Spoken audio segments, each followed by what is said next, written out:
நூற்றாண்டை கண்ட மாமனிதர் ஐயா ஆர்என்கே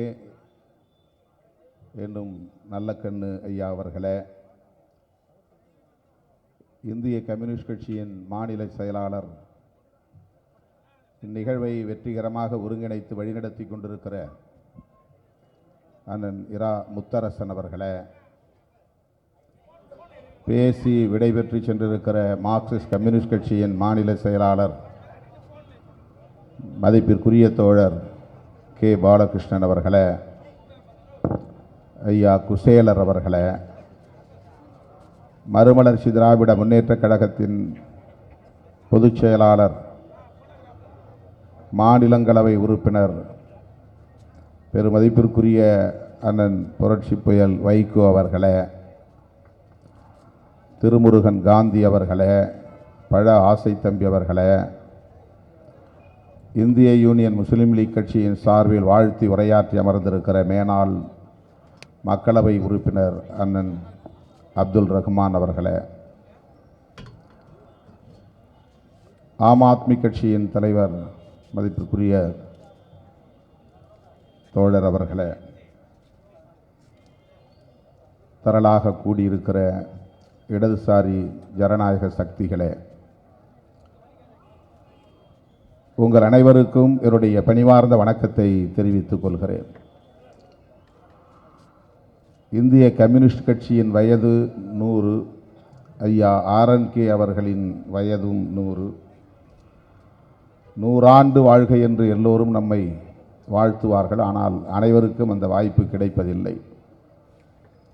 ஒவ்வொரு பிறந்த நாளின் போதும் நம்மை வாழ்த்தக்கூடியவர்கள் அப்படி மனம் திறந்து வாழ்த்துவதுண்டு.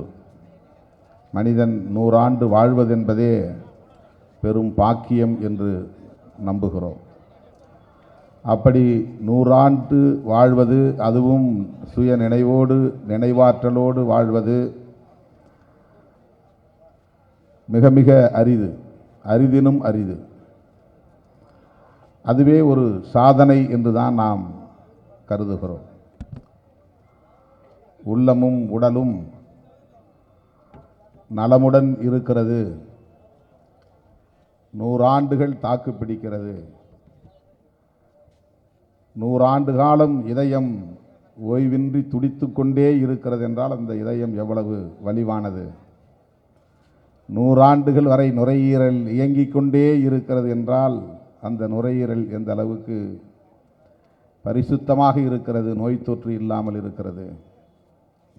100 ஆண்டுகள் வரையில் ஒருவருக்கு சிறுநீரகம் பழுதடையாமல் இருக்கிறது என்று சொன்னால் எந்த அளவுக்கு அவர் உள்ளத்தாலும் உடலாலும் கட்டுப்பாடோடு வாழ்ந்திருக்கிறார், ஒழுக்கமாக வாழ்ந்திருக்கிறார் என்பதை உறுதிப்படுத்துகிறது. ஆக நாம் 100 ஆண்டு வாழ்வது என்பதே நம்முடைய உணர்வுகளும், நம்முடைய அணுகுமுறைகளும், நம்முடைய வாழ்க்கை முறைகளும் தான் அதற்கு அடிப்படை காரணங்களாக இருக்கின்றன. அத்தகைய அளப்பரிய வாய்ப்பை இடதுசாரி இயக்க தலைவர்கள் 2 பேர் சாதித்திருக்கிறார்கள். ஒருவர் சங்கரையா, இன்னொருவர் ஐயா நல்லக்கண்ணு. பொது வாழ்விலே எவ்வளவு இடர்கள் இருக்கும், எவ்வளவு இன்னல்கள் இருக்கும், மன உளைச்சல் இருக்கும், அழுத்தம் இருக்கும், எல்லாவற்றையும் உள்ளம் தாக்கு பிடித்து இருக்கிறது என்று சொன்னால் அந்த உள்ளம் அவ்வளவு வலிமையாக இருக்கிறது. வலிமையாக இருக்கிறது என்று சொன்னால் அந்த உள்ளம் தூய்மையாக இருக்கிறது என்று தான் பொருள். ஆக பெரியார் கூட 94 வயதை தொட்டார், 95வது வயதில் காலமாகிவிட்டார். முத்தமிழறிஞர் கலைஞர் அவர்களும் அதற்கு இணையாக வாழ்ந்தார்.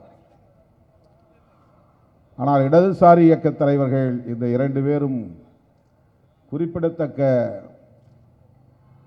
சாதனையாக வாழ்ந்து காட்டியிருக்கிறார்கள். அப்படி வாழ்ந்த நாள் முழுவதும் தாம் ஏற்றுக்கொண்ட, உள்வாங்கிக் கொண்ட கொள்கை கோட்பாட்டுக்கு உறுதியாக இருந்திருக்கிறார்கள், உண்மையாக இருந்திருக்கிறார்கள் என்பதுதான் இதிலே சிறப்பு.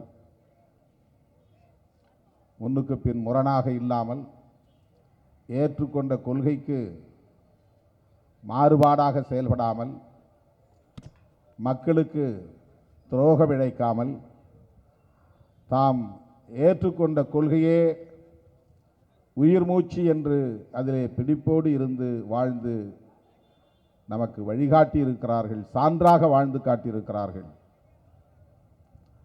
அவருடைய 100ஆண்டு விழாவிலே, பிறந்த நாள் விழாவிலே பங்கேற்று அவருடைய வாழ்த்துக்களை பெறுகிற வாய்ப்பு என்னை போன்றவர்களுக்கு கிடைத்திருப்பது பெரும் மகிழ்ச்சியை தருகிறது. இந்திய கம்யூனிஸ்ட் கட்சி பிறந்து 100வது ஆண்டை எட்டியிருக்கிறது. இதே 1925 தோன்றிய இயக்கம்தான் RSS இயக்கம். இதே காலத்தில் தோன்றிய 1925 தோன்றிய இயக்கம்தான் சுயமரியாதை இயக்கம், நீதி கட்சி ஆகியவற்றின் பாரம்பரியம். அதே காலகட்டத்தில் தான் கம்யூனிஸ்ட் கட்சியும் தோன்றியிருக்கிறது. இன்றைக்கு RSS 100ஆண்டு விழாவை கொண்டாடக்கூடிய இடத்தில், அதிகார பீடத்தில் இருக்கிறார்கள். கம்யூனிஸ்ட் கட்சி அகில இந்திய அளவிலே ஒரு மாபெரும் சக்தியாக இருந்தபோது அவர்கள் இருக்குமிடம் தெரியாமல் இருந்தார்கள். எங்கோ ஒரு மூலையில் இயங்கிக் கொண்டிருந்தார்கள்.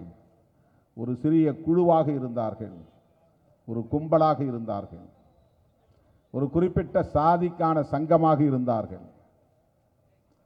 இன்றைக்கு அவர்கள் அசுர வளர்ச்சி பெற்று பேருரு கொண்டு ஆட்சி பீடத்தில் அமர்ந்து கொட்டமடிக்கிற நிலை ஏற்பட்டிருக்கிறது. இடதுசாரி அரசியலுக்கும் வலதுசாரி அரசியலுக்கும் இடையிலான இந்த இடைவெளியை நாம் ஒப்பீடு செய்து பார்க்க கடமைப்பட்டிருக்கிறோம். உலகம் முழுவதும் பல்வேறு கட்சிகள் இருக்கலாம், இந்தியாவில் எண்ணற்ற பல கட்சிகள் இருக்கலாம், ஆளும் பொழுதும் ஒரு கட்சி தோன்றிக்கொண்டே இருக்கலாம், ஒவ்வொரு கட்சியும் ஒரு கொள்கையை பேசலாம். ஆனால் உலகம் முழுவதும் இரண்டே கோட்பாடுகள் தான், ஒன்று இடதுசாரி கோட்பாடு, இன்னொன்று வலதுசாரி கோட்பாடு. இந்திய மண்ணிலே இன்றைக்கு இடதுசாரி அரசியலை பேசுகிற இயக்கங்கள் கம்யூனிஸ்ட் கட்சிகள் மட்டுமில்லை. கம்யூனிஸ்ட் கட்சிகள் நேரடியாக இடதுசாரி இயக்கங்களாக தங்களை அடையாளப்படுத்தி கொண்டு இயங்குகின்றன. அதே இடதுசாரி இயக்கங்களை உறவாக கருதுகிற, தோழமையாக கருதுகிற, நட்பு சக்தியாக கருதுகிற இயக்கங்களும் இந்த மண்ணில் உண்டு. அவை திராவிட இயக்கங்களும் அம்பேத்கர் இயக்கங்களும் என்பதை நாம் நினைவிலே கொள்ள வேண்டும். எனவே திராவிட இயக்கங்கள் அல்லது திராவிட கட்சிகள், அம்பேத்கர் இயக்கங்கள் அல்லது அம்பேத்கர் பெயரில் இயங்குகிற கட்சிகள் இடதுசாரிகள் என்பதை நாம் நினைவிலே கொள்ள வேண்டும். இடதுசாரிகள் என்பதற்கு நீங்கள் ஒரு வரையறை வைத்திருக்கலாம். ஆனால் வலதுசாரி அரசியலை விமர்சிக்கக்கூடிய, எதிர்க்கக்கூடிய அனைத்துமே இடதுசாரி சிந்தனை தான். அம்பேத்கரிய சிந்தனையும் இடதுசாரி சிந்தனை தான். வலதுசாரி அரசியலை எதிர்க்கிற அரசியல் தான் அம்பேத்கரிய அரசியல். இந்த மண்ணை பொறுத்தவரையில் இடதுசாரி அரசியல் அம்பேத்கரிய அரசியலாகவும் பெரியாரிய அரசியலாகவும் பரிணமித்திருக்கிறது. இதை நாம் உணர்ந்து புரிந்து இயைந்து இணைந்து செயல்பட வேண்டிய தேவை இருக்கிறது. இடதுசாரி அரசியலின் எழுச்சி தேவைப்படுகிறது. வலதுசாரிகளை வீழ்த்துவதற்கு இடதுசாரிகள் எழுச்சி பெற வேண்டிய தேவை இருக்கிறது. இந்த மண்ணை பொறுத்தவரையில் அது கம்யூனிஸ்ட் கட்சிகளாக மட்டும்தான் எழுச்சி பெற வேண்டும் என்றில்லை. அது பெரியார் இயக்கங்களாகவும் அம்பேத்கர் இயக்கங்களாகவும் எழுச்சி பெற இங்கே இந்த மண் இடம் தந்திருக்கிறது. இந்த மண்ணில் அப்படித்தான் அவை பரிணமித்திருக்கின்றன. ஆகவே கம்யூனிஸ்ட் இயக்கங்களும் திராவிட இயக்கங்களும் அம்பேத்கர் இயக்கங்களும் ஒரே அணியில் திரளுவது என்பதுதான் இடதுசாரி எழுச்சி.